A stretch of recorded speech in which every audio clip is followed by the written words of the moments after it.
So let's see. Maybe Kimmel's now had a change of heart. Maybe he's going to have a different type of program now that he comes back and he's trying to understand MAGA, and he's so grateful to Ted Cruz and Candace Owens and Clay Travis. Let's see what he did last night. SOT 10. For those who think I go too hard on Donald Trump, to the point where there are still a lot of people who think I should be pulled off the air for making fun of Donald Trump. So I want to explain. I talk about Trump more than anything because he's a bully. I don't like bullies. I played the clarinet in high school, okay? So I just don't like him. Donald Trump is an old-fashioned 80s movie-style bully, taking your lunch money. And if you give it to him once, he'll take it again. Two things he loves, lunch and money, okay? He will take that peanut butter and jelly sandwich your mom cut in half like a triangle for you. He will gobble it up in front of your face, and then he'll eat your little Ziploc bag of Oreos, too. And he'll take the note your mother put in your lunchbox, and he'll read it aloud to everyone. Oh, look, Mommy loves her little boy. And then he'll smile with a bunch of cookies in his teeth. And he'll grab you by your nipples, and he'll twist them until you have 2 holes in your La Tigre shirt because your parents couldn't afford an Izod. And he'll stuff you in a locker, and he'll stomp on your trapper keeper and slam the door. That is Donald Trump. Okay?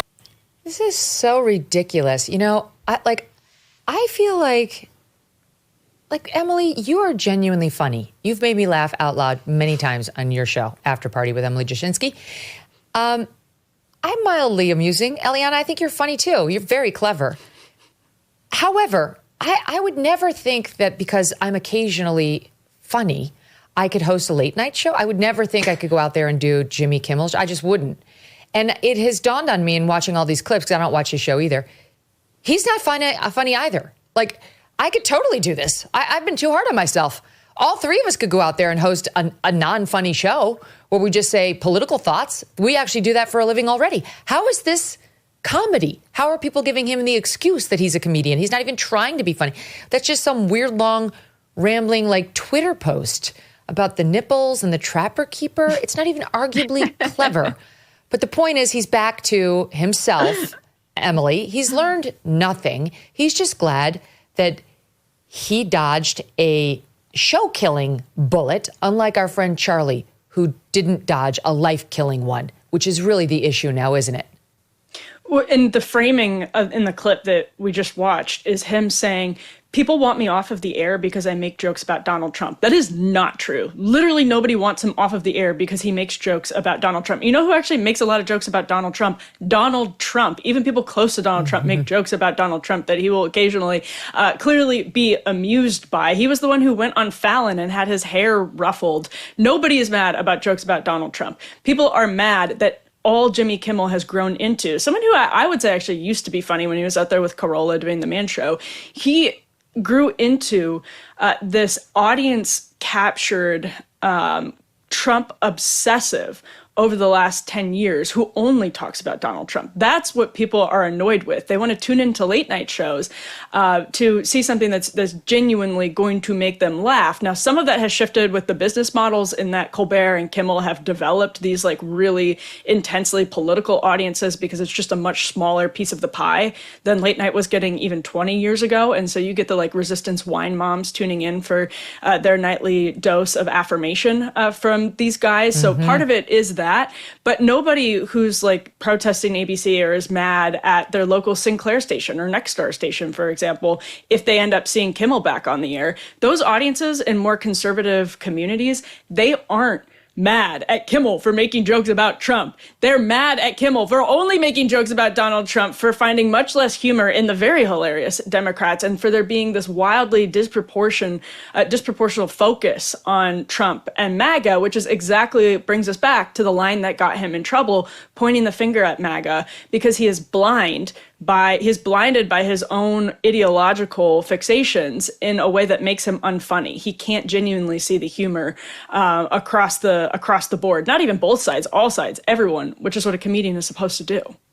And now, Eliana, yesterday we were subjected to a day full of leftist media Jesus is back. He's back. Thank God Jimmy Kimmel went back on and gave the greatest monologue in human history, Eliana. Here's just a little taste in SOT 13. He doesn't really want this to be about him. He has been thrust into this bigger and frankly more consequential role. He's trying to talk about free speech rights, not for late night talk show hosts, but for all Americans. Lengthy and emotional monologue. This was a comeback in every sense of the word. It's framed perfectly. It's not left wing against right wing. This is big government versus the people.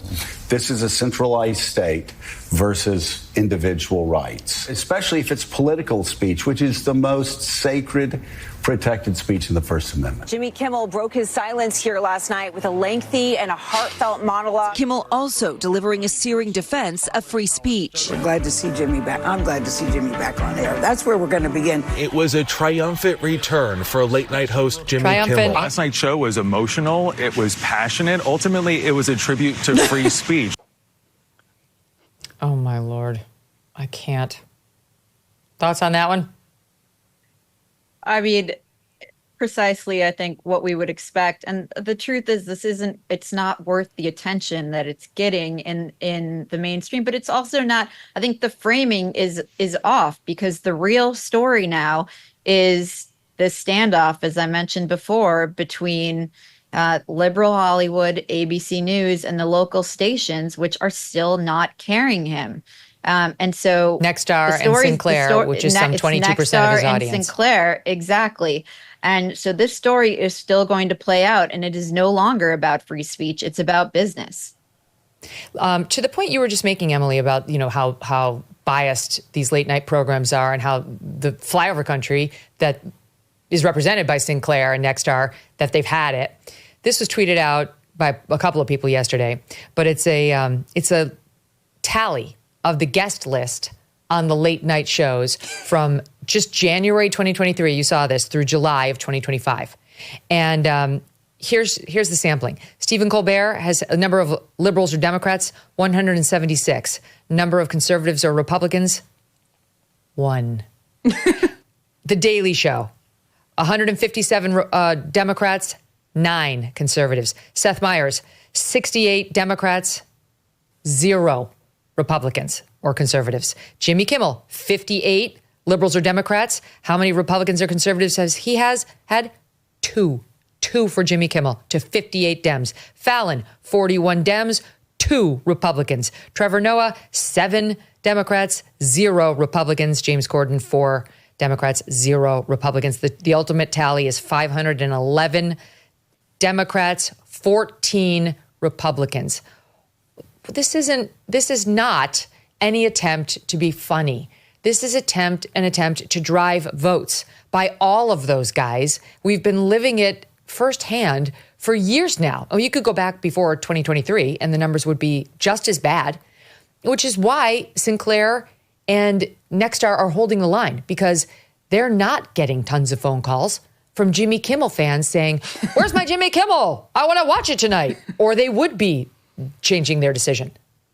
Yeah, I mean, this is a pivotal moment in television history, I think, as silly as that may sound, because what you're seeing is the sorting patterns that are going to come once, whether or not somebody has like a broadcast license in the scarce airwaves of the 1960s, for example. When that model is blown up, what we're going to see is much more partisan or ideological sorting, because people have more choice and people are going to go to places where they have more choice. Still, though, even still, what Jimmy Kimmel could be doing is something a lot more like what Greg Gutfeld, who I think gets higher numbers than him, does, which is actually He does. It's not like he's throwing and it's not like Gutfeld's like throwing a million libs at his viewers all of the time, but actually they do have conversations with people who like Trump, don't like Trump, and it's funny to see it like picked apart from both sides to audience members who actually like just want to laugh. And yes, it's very political, but there's actually a bigger market than they realize for humor that isn't just obsessively fixated on Donald Trump. They would probably be doing better if they weren't obsessively fixated on Donald Trump. And that's what I think the Nexstar Sinclair protest is showing. I think Nexstar's merger question is salient. I'm more with Ted Cruz and the Brendan Carr stuff, but all of that is to say, what we're seeing right now genuinely is these stations with more conservative audiences say, we do not need to air you. It's not good for our business to air you right now. So Disney, why don't you respond to us instead of all of the 400 Hollywood people who signed their letter casting Kimmel as a victim of a free speech issue, when in reality, you are really looking at a culture war business conversation.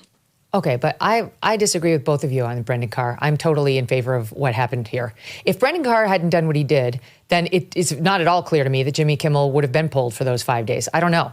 I really don't know. But he did rattle the cage. I'm sure they were getting tons of calls from their viewers saying, I'm angry about what they saw in there. But what Brendan Carr basically did was empower the affiliates to make an independent decision, something they didn't feel empowered to do prior to Brendan being like, hey, there is this obligation to air programming in the public interest.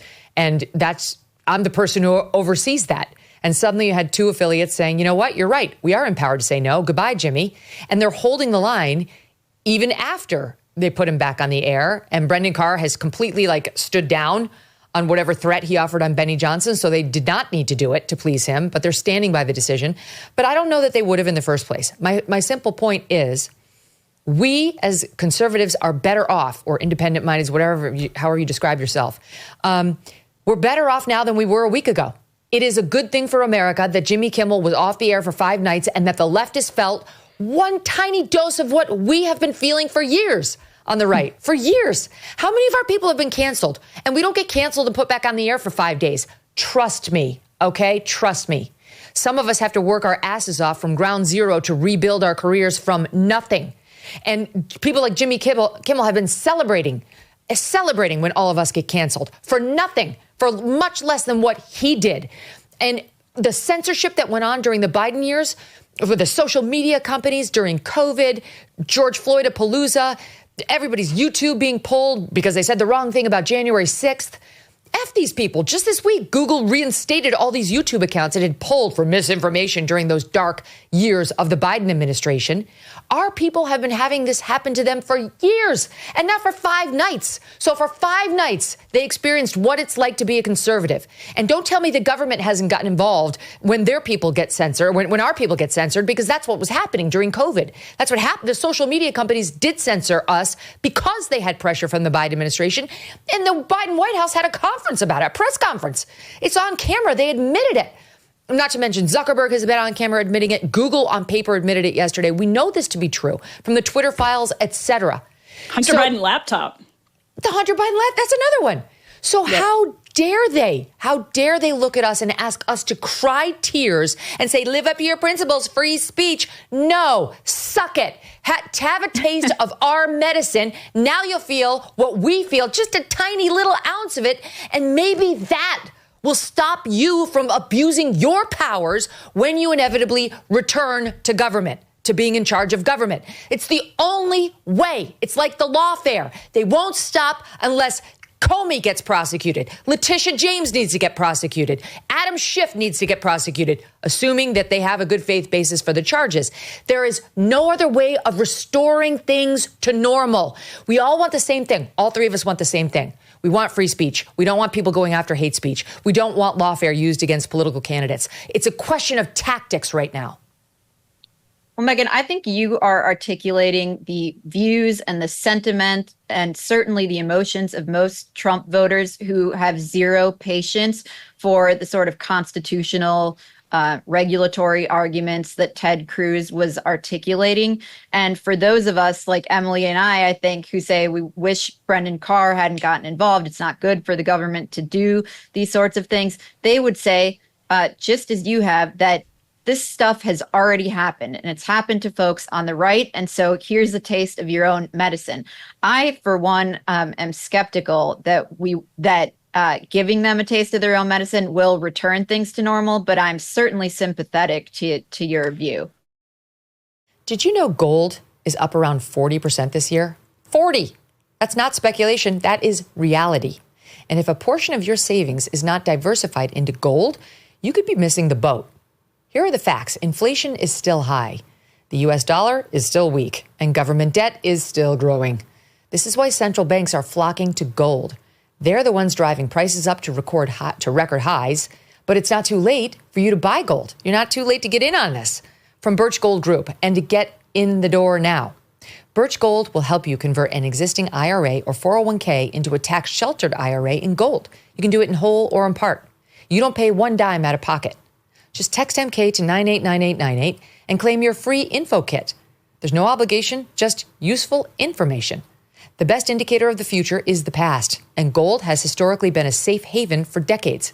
So text MK to 989898 right now to claim your free info kit on gold. That's MK to 989898. Protect your future today with Birch Gold. Thanks so much for watching. If you like what you just saw, hit the subscribe button for more clips and full episodes.